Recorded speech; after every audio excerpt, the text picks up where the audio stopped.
No place that I would rather be than in the presence of God.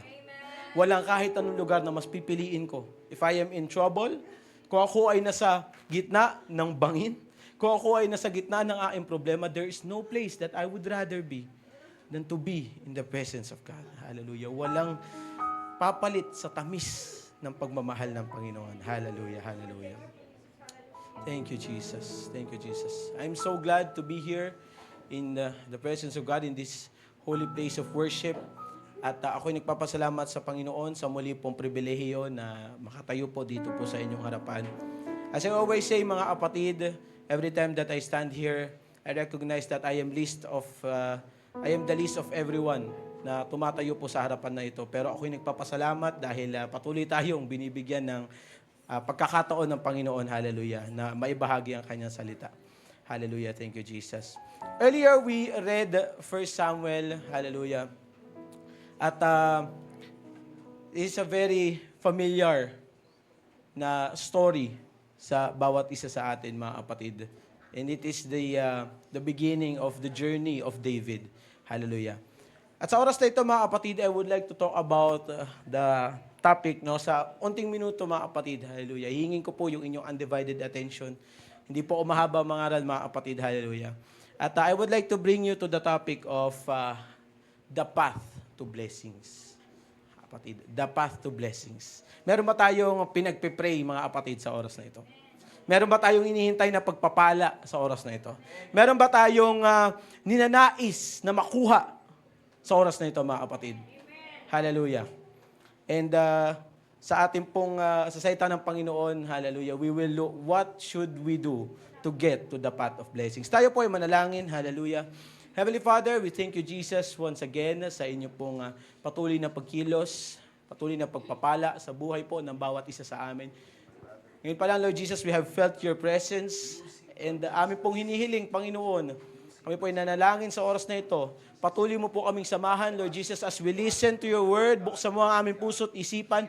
Kausapin mo kami, Panginoon. Hallelujah. Nawa ito po ang salita na aming hinahanap ng aming kaluluwa, ng aming isipan, ng aming puso sa oras na ito, Lord Jesus. Tanggapin namin ito, Panginoon. Hallelujah. The way you intended it to be.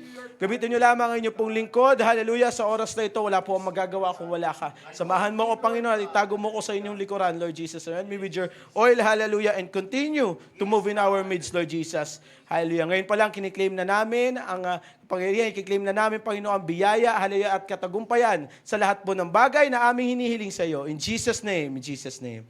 Amen and amen. Hallelujah. Purihin po natin ang Panginoon. Let's clap to the Lord. Hallelujah, hallelujah. At wag po tayong uupo, mga kapatid, ng hindi ngumingiti at nakakamaya ng ating katabi. Bawal umupo, mga kapatid. Hallelujah. Thank you, Jesus. Thank you, Jesus. Hallelujah.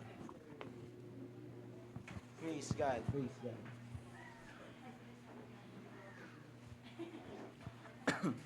Like I said, mga kapatid, hallelujah, this has been a wondrous moment for me na tumayo po sa inyong harapan muli, no? Talagang magaganda yung mga pangaral ng mga naaraang linggo. Amen. Hallelujah. At I pray to the Lord na kasi iba yung pressure sa akin, mga kapatid eh.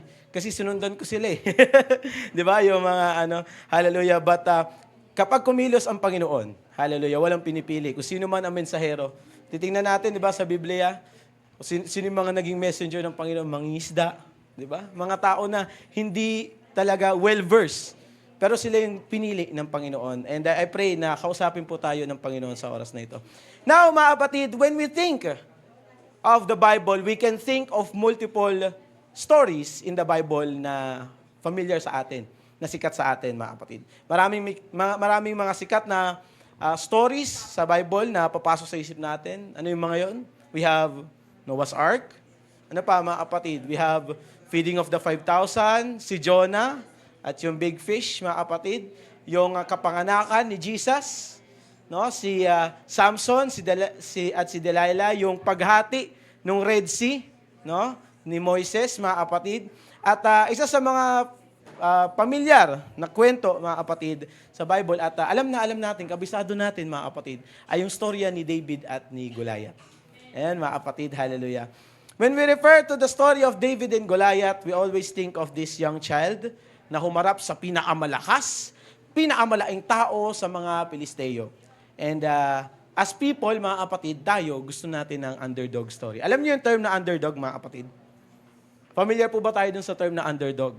Ang underdog, ibig sabihin yan yung tao o karakter, no, na galing sa, or mahina siya, tapos natalo niya yung pinakamalakas. O di kaya, mahirap siya, tapos yumaman siya, napalitan niya, naging maganda yung kanyang buhay. Tayo mga kapatid, no, ewan ko kung sa ibang culture, ganon, or as a society bilang mga tao, ganon tayo. Pero dito sa Pilipinas, gustong-gusto natin ng underdog story. No? Kasi, I think ingrained sa atin yan, mga kapatid, kasi may pagka-inferior complex tayo mga Pinoy eh. Kasi imagine, ilang taon ka ba namang sinakop ng mga banyaga, na hanggang ngayon, yung tingin sa atin, medyo hindi kapantay ng mga bansa sa Europa, no, ng Estados Unidos. So gustong-gusto natin ng underdog story, mga kapatid. Very recently, di ba, kita natin sa social media, talagang sinubaybayan ng mga Pilipino yung run ni Alex Ayala sa Wimbledon, mga kapatid. Talagang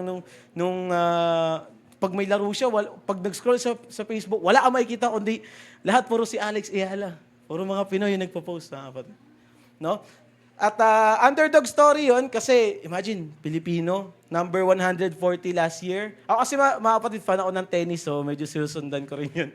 At number 140 last year, tapos ngayon, after nung tournament, no, natalo niya yung number 3, number 28 na siya. So gustong-gusto natin yun, sinuportahan natin yun, mga kapatid, no, mga Pilipino. Ganon din yung sa Olympics, kay Carlos Yulo. Diba? Nung nag-compete siya sa Olympics, nanalo siya ng gold, yung feed din natin, punong-puno, puro Carlos Yulo, pati yung pamilya nila nasama na, di ba? Pati pamilya nila, alam natin ang lahat ng kwento. Kasi sinusundan nga natin, mga kapatid, no? And we like yung Pinoy pride. No? Pinoy pride, gusto natin yan eh. And the Bible has plenty of underdog stories. At yung isa sa mga underdog stories na yun, pinakasikat ay yung storya ni David and Goliath, no? Reading in the book of 1 Samuel chapter 16 to 17, we can see yung simula kung saan tinawag ng Panginoon si David through prophet Samuel. Up until chapter 17, kung saan pinaslang ni David si Goliath. Kapatid, mabilis na recap, mga kapatid, kung ano yung nangyari doon. No? Kanina sa Bible reading natin, kita natin na si Samuel ay inatasan ng Panginoon na pumunta kay Jesse. Okay? At bigyang basbas, yung anak daw, yung certain na anak ni Jesse, no, hindi pinangalanan immediately, no, na punta doon at bigyan ng basbas, no, i-anoint. Okay? Pagdating, syempre, pila sila. O, isa-isa, nakita natin mga kapatid, no? Simula sa panganay, no? Si Eliab, yan, isa-isa sila. Pila sila eh, no? Parang nandun si Samuel, tas okay, ito ba? Parang ano yung mga kapatid, yung Cinderella. No, Cinderella, di ba? Okay, kasya ba yung sapatos? Hindi kasya. Okay, next. So, kasya ba yung sapatos? Okay, hindi kasya, next. Parang ganun din yung nangyari sa kanila eh. Na pinila sila, inarap sila kay Samuel. Sabi ng Panginoon, hindi yan. Hindi yan. Okay, sige, next. Next. Naubos na. Yung pila nila, naubos na. Pero wala daw doon. No? At tinanong ni Samuel, meron pa bang natitira? Kasi sabi ng Panginoon, hindi magkaamali ang Panginoon. Nandito daw eh, sa mga anak mo daw. So, sabi ni Jesse, meron pa siya at pinasundo niya doon sa mga kapatid, no? Si David. Sinundo nila si David at alam natin, mga kapatid, na siya yung pinili ng Diyos. No? Inanoint siya. Nung nabasbasan si David, napunta yung Espiritu ng Panginoon sa kanya, okay? As stated in chapter 16, at nawala kay Saul. Dahil doon, naging susceptible si Saul, kinapitan siya ng masamang espiritu, mga kapatid. Sa 1 Samuel 16:14 naalagay, samantala ang espiritu ni Yahweh ay umalis na kay Saul, at sa pahintulot ni Yahweh, isang masamang espiritu naman ang nagpahirap kay Saul. So, nung after mabasbasan ni David, no, mapunta sa kanya yung espiritu ng Panginoon, nawala kay Saul. At dahil nawala, naging susceptible siya. Madali siyang madikitan. At meron na ngang lumapit na masamang espiritu sa kanya. Okay? Pagkatapos, nagtipon yung, pagkatapos mga kapatid, naramdaman ni Saul yung ganung bagay na merong masamang espiritu. May nabibigyan siya ng ano yan? Kagulumihanan. Kagulumihanan, mga kapatid. At sabi niya, magtawag kayo ng magaling tumugtog ng harp. At yun na nga, si David. So every time na mararamdaman niya yung mga masamang espiritu na yun, tinatawag niya si David para mag-play ng harp. Ano po? Ngayon, nagtipon yung mga Pilisteo at sasaupin nila yung Israel. Ito na yung pagkakasa sa chapter 17, mga kapatid. Walang nangangahas na lumaban sa kampyon nila, which is si Goliath. Sinerch ko, mga kapatid, kasi nung maliit ako, akala ko na around 8 feet, 10 feet si Goliath. Mga kapatid, 3 meters. At kinumpara ko siya, yun yung standard na size ng galing sa sahig hanggang doon sa pinakatuktok ng rim, ng ring, ng standard NBA na ring. Ano, mga kapatid? 10 feet. 10 feet, so 3 meters. Ang pinakamatangkad na I believe na basketball player sa NBA ay 7'7" lang for context. Kaya nila maabot yung rim pero kailangan nilang tumalon.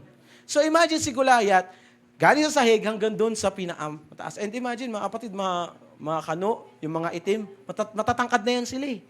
Mas matangkad pa si Goliath sa kanila. No? So, sa ganong higante, imagine, ganong kalaki, tapos purong muscle. Kasi sundalo siya eh. Purong muscle na marunong na gumamit ng weapon, ng espada, ng tabak, ng sibat, tapos full armor. No? Walang nangangahas sa kanila. Imagine, 40 days, sabi. 40 days silang hinahamon ni Goliath. Wala maski isa. Sobrang tagal nun, mga kapatid. Wala silang mahanap na kampyon na matapang para kalabanin si Goliath. At nung mga panahon na yun, mga kapatid, makikita natin, kahit kaya na nilang sugurin yung Israel, naghintay pa rin sila. Gusto pa rin nilang mapatunayan. Iba rin yung dignity nung panahon na yun. Pati yung mga kalaban. Anyway, mga kapatid, nung panahon na yun, inutusan ni Jesse, si David, na pumunta ka doon, magdala ka ng baon. Pinagbaon siya Hatid mo sa mga kapatid mo. Hatid mo doon. At nung pumunta siya, na-curious siya. Siyempre, nandun siya sa kawan At narinig niya na meron daw gantimpala kung sino makakapatay kay Goliath, kung sino makakatalo kay Goliath. Narinig niya. Nagtanong-tanong siya. Walang parang, kung sino-sinong sundalo yung kanyang tinanong. At nakita siya nung kanyang kuya. Narinig ni Eliab, sabi sa 1 Samuel 17:28, narinig ni Eliab ang panganay na kapatid ni David, ang pakikipag-usap niya sa mga kawal. Narinig niya si David, nagtatanong doon sa mga ibang sundalo.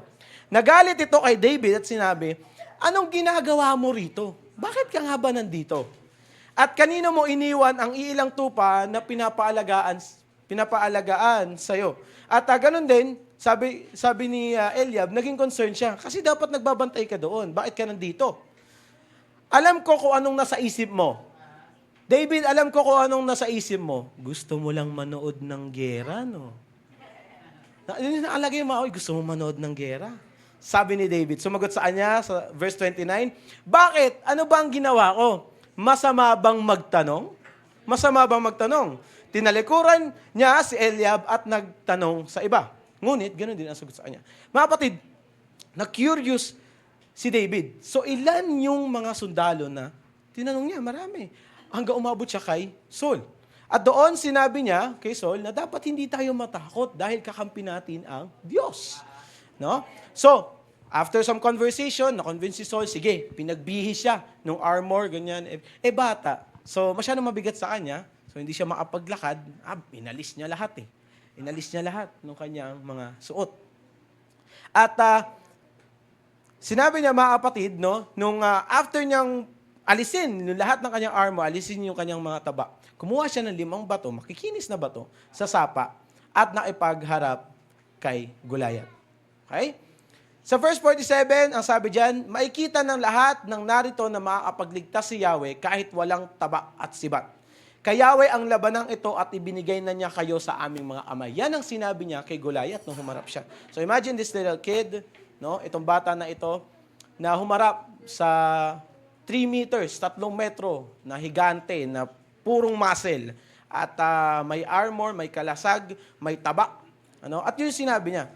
Kumuha siya ng isa, naalagay doon sa verse mga kapatid, kumuha siya ng isa at tinirador si Goliath sa pool sa noo. At tumumba si Goliath. Mga kapatid, for all this time, marami sa atin, kahit ako mga kapatid, before recently, na kasi nga dahil yung ating pagnanais na yung underdog story, masyado nating minaliit yung yung tirador, kahit ako mga kapatid. Nakita ko ng mga yung modern times na mga nagsislingshot. Mga kapatid, ayon sa science, kasing bilis niya yung pistol. Ganon kalakas yung, lalo na paghawak ng isang eksperto na katulad ni David, sa kamay nila, yung bilis ng bato na yon kapag nilaunch mo, ay kasing bilis ng handgun. Pistol, mga kapatid. Baril. At imagine yung movement niya na tumatakbo siya, tas paharap, tinapon niya yon. So, nadagdagan pa yung force. Hindi ako magaling sa science, mga kapatid. Pero, according daw po doon, is it traveled 200 plus miles per hour. Sa pool siya sa noo. So, for sure, kahit naman sino sa atin, mga kapatid, kapag tinamaan ka ng gano'n na ang katumbas na bilis ay para ang binaril, sure, tutumba ka.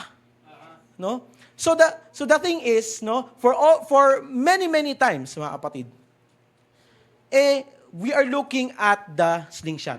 We are looking at David throwing the slingshot and killing a Goliath. Pero mga kapatid, kung physics yung pagbabasihan, it is enough to, magpatumba. Enough talaga, lalo na sa pool, sa noo. And it means, mga kapatid, for most of us, the story revolves around the underdog story of how a simple thing, gaano a simpleng bagay, can turn great if it is in God's hands. Ang iba naman, nakatingin doon sa bravery ni David, na kung gaano itong bata na ito, hindi niya pinansin yung laki at yung tapang ng kanyang kaharap, dinala niya yung kanyang sarili sa harap, at na-conquer niya yung iniisip ng iba ay nakakatakot at imposible. Pero mga kapatid, while I was reading this one, again, David and Goliath is one of my favorite Bible stories. And while I was reading it again from chapter 16, I realized something that David's journey teaches us something more important. Okay? That anointing and obedience is the path to God's blessing, mga kapatid. Ano po? Na ang anointing at ang pagsunod, mga kapatid, yan ang path papunta doon sa promise or doon sa blessing ng Panginoon. See, most of us want to live and want to believe that the underdog story of what David went through can also happen to us. Gusto natin paniwalaan na yung underdog story ni David, kung paano niya na-conquer yung kanyang mga Goliaths, yung kanyang mga giants, ay mangyayari din sa atin. Na kahit yung mga giants sa ating buhay, kaya natin pabagsakin with the help of God. Diba? Isa sa mga pinaasikat, mga kapatid, Philippians 4:13, I can do all things through Christ which strengthens me. Diba? Pero most of us also take that verse out of context. Let us remember na, yes, totoo yun, mga kapatid, na we can conquer things, we can do things through Christ. Pero po, tandaan natin yung context kung saan sinulat ni Paul yun. Sinulat niya yun, siya po ay nasa kulungan. Na kaya niya lahat ng paghihirap dahil ang Diyos ang nagbibigay sa kanya ng kalakasan. That he can endure before the blessing. Okay? Na kaya niyang tiisin yung kanyang paghihirap before the blessing. Sometimes most of us, mga kapatid, masyado natin ina-undermine yung power ng verse na yun eh. Dinadala natin kung saan-saan. Well, that in itself is good, mga kapatid, na meron tayong baong verse na gano'n. Pero we need to understand the strength, the power. That when we say that we can do all things through Christ, tandaan natin, mga kapatid, kahit gaano pa kataas na bundok, kahit ikaw pa'y nasa loob ng kulungan, you can do things if God is on your side, mga kapatid. 1 Samuel 16:13, kinuha ni Samuel, ito yung kanina, mga kapatid, kinuha ni Samuel ang sungay na sisidlan ng langis at binuhusan niya si David ng langis sa harapan ng kanyang mga kapatid. At nilukuban si David ng Espiritu ni Yahweh, mula noon sumaan niya na ang Espiritu ni Yahweh. Pagtapos si Samuel, okay, mga kapatid. A lot of Christians today stop at knowing Jesus and attending church. A lot of Christians in modern times, we stop when we know Jesus and we are attending church. And we are satisfied with that. We believe na sapat na ito for us to be on the path where Jesus wants us to be. Now, is this enough for us to serve on a higher calling kahit wala pa tayong anointing? Mga kapatid, hangarin po natin na magkaroon ng anointing na nanggagaling mismo sa Panginoon. Ang blessing na tiyak na dadalhin tayo sa pagpapalang hinihintay. Maraming ganon. Marami rin po, mga kapatid, na may anointing, may pwesto na sa church, sa gawain, pero wala nang obedience. Mga kapatid, kahit may anointing po si David, he remained humble and stayed obedient. Naalala ko po last week, sabi ni Pastor June nung kanya pong preaching, hallelujah, na marami sa atin ang feeling entitled. And that goes to leaders in the church, that goes to Christians in the church. When we do something na patulad niyan, mga kapatid, kahapon po, na-miss namin kayo sa prayer and fasting, mga kapatid. But, and we encourage you, mga kapatid, na tayo po ay dumalo kung tayo po ay may panahon. Magbigay po tayo ng panahon sa panalangin, mga kapatid, at pag-aayuno. But some Christians, na kapag naka-attend sila ng prayer and fasting, they think that they are greater than other people. No? When pag tayo or iba sa atin, no, mga kapatid, or ibang Kristiyano, hopefully wala naman dito sa RTCM, no, mga kapatid. Kapag tayo po ay nagli-lead or ma-attend ng Bible study, dumadalo tayo sa gawain ng Panginoon, we think that we're greater and that we're higher than other people, especially those na hindi nakakilala sa Panginoon. Nagkakaroon tayo ng entitlement, mga kapatid. And sa mga leaders, may anointing, no, pero hindi na nag-o-obey. Na porke matagal na tayo, na porke mature na tayo, hindi na natin ginagawa yung panalangin. Hindi na po tayo lumuluhod. Hindi na po tayo nagtatangs, mga kapatid. Hindi na tayo nag-worship. Bakit? Because we already received the anointing. Where's the obedience, mga kapatid? Kung babasahin natin, mga kapatid, hallelujah, yung nakasulat doon is that after ma-anoint ni David, kapag tinatawag siya ni Saul, pumupunta siya. Sumusunod siya. Mga kapatid? So, anointing is important as well as obedience. No? Hindi, if we zoom out, mga kapatid, hindi po naging hari si David agad. The anointing came nung bata siya, pero the ultimate blessing, him being the king, came after 22 years. 22 years, mga kapatid, nung siya po ay na-anoint. Now, for us, mga kapatid, sa ating mga buhay, when was the time that we were baptized in the name of Jesus? When was the last time or when was the first time na tayo po ay nakatanggap ng Espiritu Santo ng Panginoon to the evidence of speaking in tongues, mga kapatid? I am a fan of our looking back and reading stories from the Bible kasi po nakikita natin yung formula kung paano po kumikilos ang Panginoon sa buhay ng kanyang mga anak. And as I close, mga kapatid, I want to ask each and every one of us, is it enough that we know Jesus but we're not anointed? Is it enough that we become anointed but disobedient? Examine natin ang ating mga sarili, where are we in those steps? If hindi pa po tayo nababautismoan o hindi pa tayo nakakapagsalita ng iba't ibang wika, maybe it is time for us to grab that anointing, mga kapatid. Kung tayo naman po ay matagal na sa gawain, are we still choosing to obey the Lord and His commandments? Or masyado na tayong mataas para rito? Na our pride, because we're here, we have already spent a lot of time in the church. We feel entitled, no? Yes, may anointing tayo. Pero mga kapatid, katulad nung nakita natin, that Spirit of God can also be taken away from us. Katulad po nung nangyari kay Saul. No? Dahil sa plano ng Panginoon, nakita natin na yung Spirito ng Panginoon ay napunta kay David at nawala sa kanya. Hallelujah. The anointing and the obedience, mga kapatid. Yes, we have received the anointing, but are we obeying? Obeying the word, obeying the commandments of God, hallelujah. Pagdating, mga kapatid, sa gawain, hallelujah. And one of those things, mga kapatid, sa ating pagsunod is communicating with God. How is our prayer life, mga kapatid? Dito sa simbahan, katulad po ng sinasabi ko, when was the last time that we spoke in tongues? When was the last time that we felt the presence of God? I don't know mga kapatid kung para kanino po ang mensahe na ito. Hallelujah. Hindi ko po alam kung sino po ang kinakausap ng Panginoon. But, again, let us remember, let us think back, mga kapatid.